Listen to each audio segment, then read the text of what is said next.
Hello everyone, myself Professor Hardik Prajapati. I warmly welcome to you from Sri Shivsha College of Commerce, Management and Computer Education. There is managed by Chain Citizens Education Society. Here we are starts an initiative of online teaching 2020 to 2021.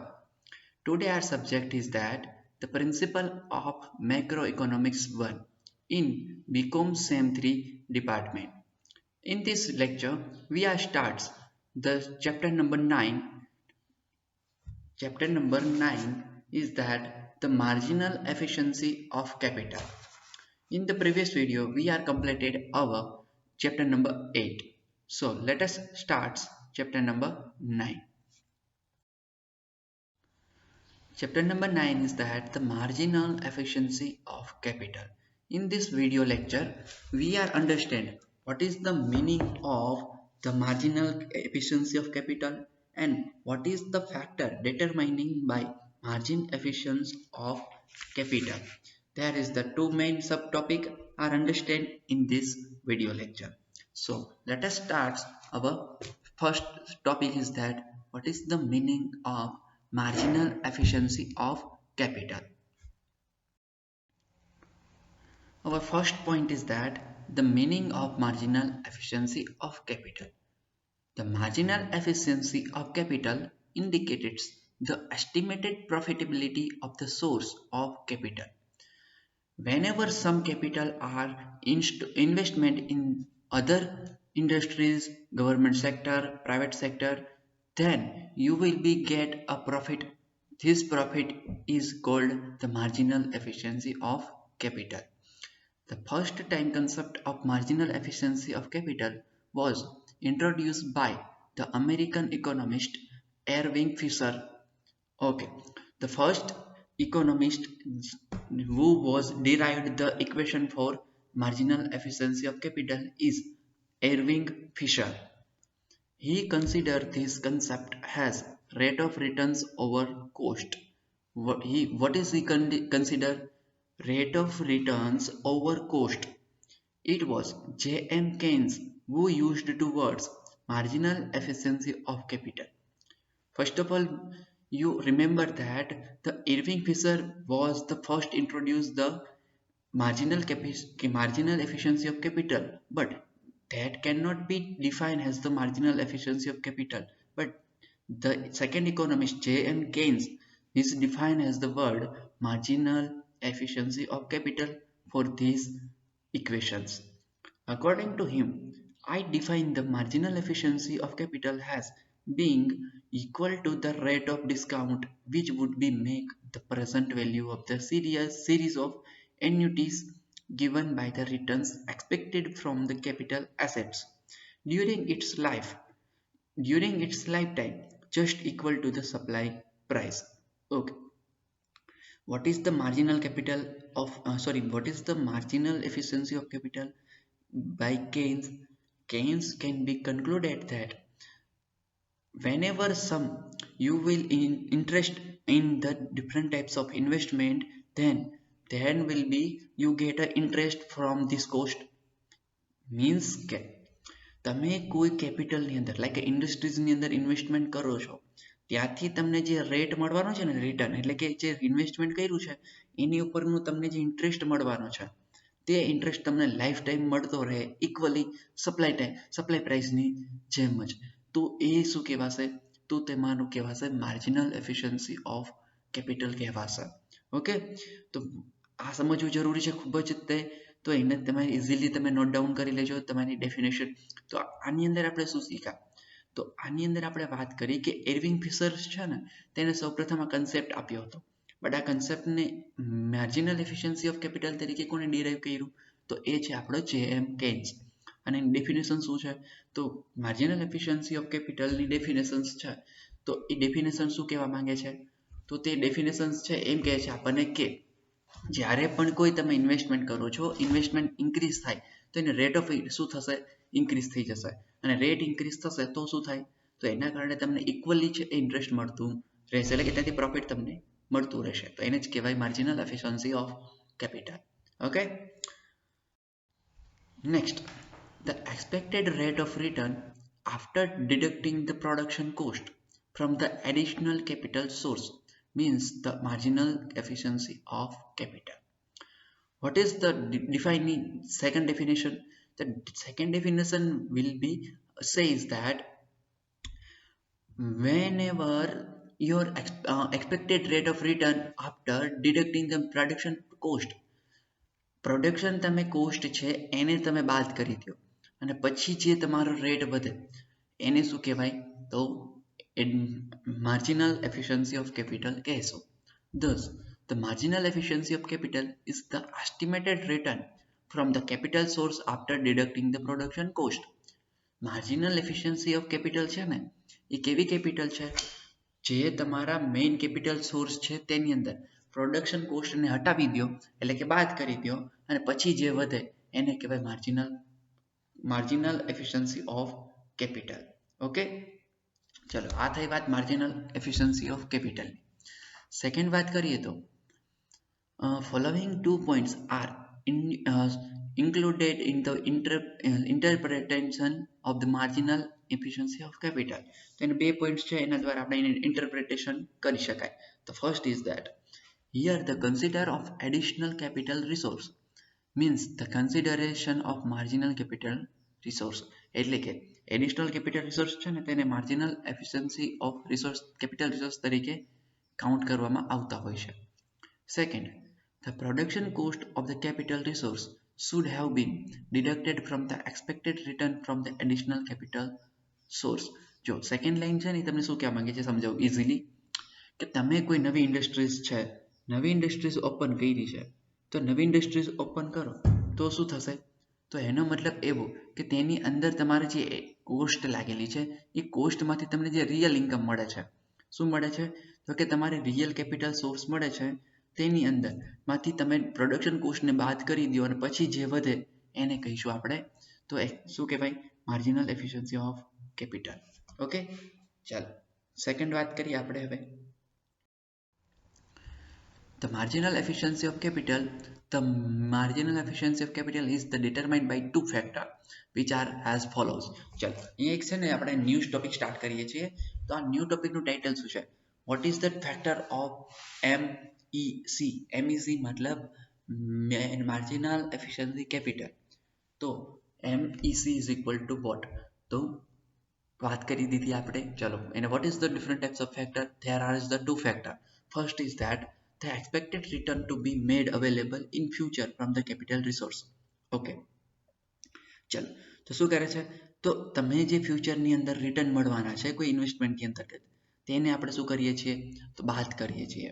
પછી second છે આપણો factor supply price of capital resource means the production cost of capital resource. એટલે કે જે supply price છે ને એ production price જેટલી જ હશે એવું કન્સિડર કરવામાં આવતું હોય છે. ચલો તો એની આગળ વાત કરીએ આપણે. According to Keynes, how much will be the marginal efficiency of capital can be found out from the difference between the supply price and of capital source and expected return in future from the capital source. તો શું કહેવા માંગે છે કે તમારી supply price of capital source છે ને તે અને તમારા કેપિટલ સોર્સ છે જ્યાંથી તમને રિટર્ન મળવાના છે તે બંને વચ્ચેનો તફાવત છે ને એ તમને માર્જિનલ કેપિટલ MEC દેખાડે છે. Okay, so now let us consider both the factor. Okay, તો હવે આપણે બંને ફેક્ટર છે એને જોવાના છે. તો ફર્સ્ટ ફેક્ટર કયું છે? Expected return to be made available in future from the capital resource. Okay, the expected net income from the new capital resource during its lifetime after the deducting its production cost is called expected return of the made of available in future. તો સમજો તમે કોઈ industries છે plant છે નવું શરૂ કર્યો છે. હવે આ પ્લાન્ટની અંદર તમે ન્યૂ કેપિટલ છે તમે રાખી હશે. ઓકે, અને એની અંદર તમારે એક પ્રોડક્શન કોસ્ટ પણ થતી હશે. લાઈક તમે કોઈ વસ્તુ બનાવો છો સમજે કોઈ એક શોપની ફેક્ટરી ઇન્ડસ્ટ્રીઝ નાખી છે એ શોપ છે એ તમારું પ્રોડક્શન છે તો નંબર ઓફ શોપ બનાવો છે એ તમારું પ્રોડક્શન થયું તો એની કોસ્ટ છે એની પાછળ જે રો મટીરિયલ છે એની પાછળ એમ્પ્લોયમેન્ટ છે એને બાદ કરી દો અને પછી જે વધે એ પ્રાઇસને કહેવાય expected return to be made available in future of capital resource. Okay, ખ્યાલ આવે છે? બહુ જ ઇઝી છે. તો સમજ્યો એને ટેકનિકલ વર્ડ છે તેને. સેકન્ડ વાત કરીએ તો while new capital resource is obtained, the calculation of its net annuity during its lifetime is calculated. તો શું કહે છે, જ્યારે તમે નવું કેપિટલ રિસોર્સ છે એ ગણતા હોય છો ત્યારે તો કેલ્ક્યુલેશન છે ને net annuity during its life time is calculated, એટલે કે એનું જે નેટ છે એટલે કે શું એનું વાર્ષિક જે આવક મળે છે, ટોટલ આવક, નેટ આવક છે, નેટ ઇન્કમ છે તેને કન્સિડર કરવામાં આવતી હોય છે. ઓકે, ચાલો તો એને કન્ટિન્યુ કરીએ આપણે આગળ. The total of the estimated net income to be available should be at least equivalent to the production cost of capital resource. Net income છે ને તમારી તે કેટલી હશે? Equivalent to the production cost of capital જેટલી હશે. Suppose if the lifetime of a capital resource is that of 10 years, એટલે કે જો સમજો કે હવે કોઈ એક એક્ઝામ્પલ લઈએ કે કોઈ પ્લાન્ટ છે એની લાઈફ ટાઈમ કેટલી છે, તો કે 10 years, 10 વર્ષ પ્લાન્ટ ચાલવાનો છે, એની શું છે તો કે એની કેપેસિટી છે એટલી. And out of those 10 years the net income is to be available is to 10 lakhs. ચાલો તો હવે એમ કે છે એની નેટ ઇન્કમ તમને કેટલી મળે છે? 10 લાખ રૂપિયા મળે છે, 10 વર્ષની એની આયુ છે, તો કે યસ. હવે ને વાત કરીએ તો શું થાય છે? And out of those 10 years the net income is to be available of 10 lakhs, then 10 lakhs is expected return of the capital resource. એટલે કે તમને જે 10 વર્ષ માટેનો જે પ્લાન્ટ ફાઉન્ડેશન કર્યું છે તો અહીંયાથી તમને શું મળવાનું છે? 10 લાખ રૂપિયા ત્યાંથી પ્રોફિટ થવાનું છે, અને એ જ તમારું શું કહેવાશે? તો તમારું expected return of capital resource કહેવાશે. Here it is not a necessary that every year the expected income should be one and the same. તો શું થાય છે? તો દરેક વર્ષે છે એ કંઈ 10 લાખ રૂપિયા જ પ્રોફિટ થવાનું એવું તો છે નહીં, ઘટી પણ શકે છે, એની અંદર ઇન્ક્રીમેન્ટ પણ આવી શકે અને ડિક્રીઝ પણ થઈ શકે છે. તો કે yes, in a given year the estimate income may be more or in some years it may be less. Okay, તો મેં વાત કરી જ છે કે 10 લાખ છે પર એન્યુઅલ છે, તમને એન્યુઅલ પ્રોફિટ ત્યાંથી થાય છે 10 લાખ રૂપિયાનું. બટ શું એક કમ્પલસરી છે કે પર યર તમને 10 લાખ રૂપિયા છે એ પ્રોફિટ થવાનું છે? No, there will be a increment or decrease. સમજાય? ઇન્ક્રીમેન્ટ પણ આવી શકે છે એની અંદર ડિક્રીમેન્ટ, એટલે કે તેની અંદર તમે ઇન્કમ વધી પણ શકે છે અને ઘટી પણ શકે છે. Yes, but it would be 10 lakhs within the 10 years. Here the net income words are used the purposefully. તો એનો મતલબ એવો થયો કે શું કહે છે, પરંતુ આપણે 10 લાખ છે એ 10 વર્ષની અંદર કમાવી તો લેશું જ, તે જ આપણી શું થઈ? નેટ ઇન્કમ થઈ ગઈ. ઓકે, એટલે કે એને આપણે નેટ ઇન્કમ કહીશું. The extent of production given by the capital resource and the income obtained from its selling is called the gross income. Okay, શું કહે છે? The production given by capital resource and income obtained from the selling, એટલે કે પ્રોડક્શનની income plus તમારી જે selling price છે એ બંનેને કરો એને શું કહેવાય? ગ્રોસ ઇન્કમ, એટલે કે તેની અંદર ગ્રોસ ઇન્કમ એને કહીશું આપણે. The expense incurred on the capital resource from the gross returns can be deducted from the derived net return or net income. તો શું થશે? તો તમારું જે ટોટલ એક્સપેન્સ છે, ખર્ચો, આ જે ખર્ચ છે એ ખર્ચમાંથી તમે કેપિટલ રિસોર્સ છે એની અંદર ગ્રોસ રિટર્નને બાદ કરી દો અને જે મળે એને કહીશું આપણે નેટ ઇન્કમ યા નેટ રિટર્ન. ઓકે, આને પણ હજી ઇક્વેશનના ફોર્મમાં લખી નાખજો. Expense minus gross returns is equal to derived net return. For example, if the life of capital resource is for 10 years and from those 10 years production worth 12 lakhs is to be made. તો શું કે છે? તો 10 વર્ષ માટે 10 લાખ રૂપિયાનું production થાય તો તમને એની વર્થ છે એ કેટલી મળશે? 12 લાખ રૂપિયા હોય. But during those 10 years if 2 lakhs is incurred has the maintenance expense, પરંતુ તમને આ 2 લાખ રૂપિયા છે તમે એક્સપેન્સ મેન્ટેનન્સ પાછળ વાપરી નાખ્યા છે, then the net return will be of 10 lakhs. તો સમજજો શું કહેવા શું માંગે છે. જો હવે હું આખું તમને આ કન્ક્લુઝન સમજાવી દઉં એટલે કે કન્ફ્યુઝન ના થાય તમને ઇઝીલી. ઓકે, હવે તમે કોઈ એક વ્યક્તિ છે એ વ્યક્તિએ નવો પ્લાન્ટ શરૂ કર્યો છે. ઓકે, એનું ફાઉન્ડેશન થઈ ગયું છે અને આ ફાઉન્ડેશન કર્યું તો એને ફાઉન્ડેશન પાછળ તો એ શોપ બનાવે છે અને 100 છે એને પ્રોફિટ થાય છે 12 લાખ રૂપિયા, 12 લાખ રૂપિયાનું પ્રોફિટ એને દર વર્ષે થાય છે એન્યુઅલ. ઓકે, તો એન્યુઅલ 12 લાખનો એને પ્રોફિટ થાય છે, તો એ 12 લાખમાંથી તો એની એ 12 લાખ ઇન્કમ છે નેટ ઇન્કમ કહેવાશે નહીં. શું કામ નહીં કહેવાય? તો એ 12 લાખ છે ને એમાંથી 2 લાખ રૂપિયા છે એ પોતાના મશીનના મેન્ટેનન્સ છે, પછી એમ્પ્લોયમેન્ટ માટેનું કોઈ નવું સેમિનાર છે, યા કોઈ એની ટ્રેનિંગ માટે, સમજાય છે તે મશીનરીની ઇક્વિપમેન્ટ માટે. તો આ બધું મેન્ટેનન્સ છે એ ચાર્જ તેમને આપવો પડતો હોય છે. તો કે યસ, સમજાય. તો મશીનરી કોઈ ચેન્જ કરવી પડતી હોય છે. તો આનો મતલબ એવો થયો કે 2 લાખ રૂપિયા છે એ વાપરી નાખે છે કોની પાછળ? તો મેન્ટેનન્સ પાછળ, યા એમ્પ્લોયમેન્ટ પાછળ, યા કોઈ સેમિનાર પાછળ. તો આ 2 લાખ રૂપિયા છે એ બાદ કરી દો, એટલે કે ટોટલ કેટલા વધ્યા? 10 લાખ. અને આ જે 10 લાખ વધે છે એને કહેવાશે નેટ ઇન્કમ. ઓકે, ખ્યાલ આવે છે કે 10 લાખ છે એ તમારા કહેવાશે નેટ ઇન્કમ. ઓકે, ચાલો હવે આપણે બીજો પોઈન્ટ છે, બીજું ફેક્ટર છે અફેક્ટ કરે છે આપણી ઇકોનોમીને, માર્જિનલ એફિશિયન્સી ઓફ કેપિટલને, તેની વાત કરીએ. Supply price of capital resource of capital.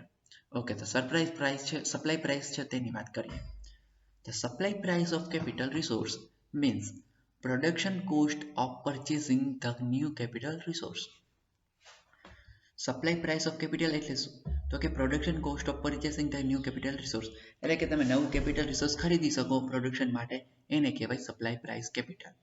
Here the supply price of old capital resource are not taken into consideration. યાદ રાખજો, સમજો ધ્યાનથી, નોટ ડાઉન કરતા જજો. એમ કહે છે જ્યારે તમે સપ્લાય પ્રાઇસ કન્સિડર કરતા હોય ને ત્યારે જૂની સપ્લાય પ્રાઇસ છે કેપિટલ તે કન્સિડર કરવાની નથી. એટલે કે શું નથી કન્સિડર કરવાનું? માની લ્યો હું કોઈ નવો પ્લાન્ટ શરૂ કરું છું, બટ મારી જોડે ઓલરેડી કોઈ બીજો પ્લાન્ટ હતો જ તે, યા નવી જૂની કંપની છે તે હતી જ તે, તો જૂની કંપની છે એ નવી કંપનીની સાથે ગણાશે નહીં. ઓકે, એમ કે છે એટલે કે તમારી જૂની કંપની અલગ છે, એ આખું શું છે એનું સેક્ટર ડિપાર્ટમેન્ટ અલગ છે, અને તમે નવી કંપની કરો છો સ્ટાર્ટ, એનું પણ ડિપાર્ટમેન્ટ અલગ હશે, તે કંપનીનું foundation. Okay, but if the old capital resource is replaced by the new capital resource, then the supply price is taken into consider. હવે જો હું એક જગ્યાએ એટલે કે હું અમદાવાદમાં ઇન્ડસ્ટ્રીઝ શરૂ કરું છું અને બીજી રાજકોટમાં શરૂ કરું છું, તો કેપિટલ રિસોર્સ કાઉન્ટ નહીં થાય. પણ હવે સમજો કે અમદાવાદ યા હું એક જ જગ્યા ઉપર એની ઉપર જ હતી, એ ઓલ્ડ ફાઉન્ડેશન હતું, એ ઓલ્ડ ફાઉન્ડેશનને હું ન્યૂ પ્લાન્ટની અંદર તબદીલ કરું છું, તો એનો મતલબ ત્યારે સપ્લાય પ્રાઇસ છે તે કાઉન્ટ થશે. ઓકે, એટલે કે તેને ધ્યાનમાં લેવી પડશે. ખ્યાલ આવે છે શું કહેવા માંગુ છું? તો એક જ જગ્યા ઉપર જો કંપની હોય તેને હું તેની જગ્યાએ નવો શેડ બનાવું, તેને છે એ ડેમેજ શું કરીને? તો કે પાડીને, તો એનો મતલબ ત્યાં સપ્લાય પ્રાઇસ છે તે કન્સિડર થશે. બટ જ્યારે હું કોઈ બીજી જગ્યા ઉપર શરૂ કરું છું નવો પ્લાન્ટ, તો કન્સિડર થશે નહીં. Here the investor first takes into consideration the fact that the estimated return during the lifetime of capital resource should be equivalent to the supply price line of the capital resource. સૌથી પહેલા કોઈ પણ investor છે ને એ એવી ધારણા બાંધીને બેઠો હોય છે, શું? તો કે જે નવો પ્લાન્ટ શરૂ કરે છે તેની કેપિટલ રિસોર્સ છે તે સપ્લાય પ્રાઇસ લાઇન જેટલી કેપિટલ રિસોર્સ તેને મળશે, આવું કંઈ ગણતરી કરીને બેઠા હોય છે. એટલે કે તે એ આધારે કન્સિડર કરીને શું કરે છે? પ્લાન્ટ શરૂ કરે છે. Four making equal the estimated return with the supply price, the investor deducted the present price every year. તો શું થાય છે? તો જ્યારે કોઈ સપ્લાય ઇન્વેસ્ટર છે ત્યારે એ શું કરે છે? તો સપ્લાય પ્રાઇસ જેટલો હોય ત્યારે તેને ઇન્વેસ્ટર છે ડિડક્ટ કરે છે પ્રેઝન્ટ પ્રાઇસને. તો કે yes, which is equal to the marginal efficiency of capital, જે માર્જિનલ એફિશિયન્સી ઓફ કેપિટલ જેટલું હોય છે. સપોઝ હવે એક્ઝામ્પલ આપ્યો છે એની ચર્ચા કરીએ. Suppose the supply price of a capital resource of 10 years is period is 10,090 and 1,500 estimated every annuity is derived. So the annual supply price of capital resource becomes a minus supply price of capital resource effects of margin efficiency is equal to 1 crore, hence is equal to marginal efficiency of capital is equal to 1000 jam 1500, that means the 1 jam 15 till the estimated annuity return their rate of is more than the annual price supply price. The new investment is made when the estimated annuity return rate starts reducing less than the supply price of the new investment of stocks. તો શું કહેવા માંગે છે આપણને જો, તો આપણને એમ જણાવે છે કે જ્યારે પણ કોઈ એક છે એ સપ્લાય કેપિટલ પ્રાઇસ છે તેની અંતર્ગત, એટલે કે સોરી અહીંયા આ 10 લાખ નથી, સોરી એ 1 કરોડ નથી પણ અહીંયા 10,000 છે. ઓકે, એ ટાઈપિંગ મિસ્ટેક છે કે ધ્યાનમાં લેજો.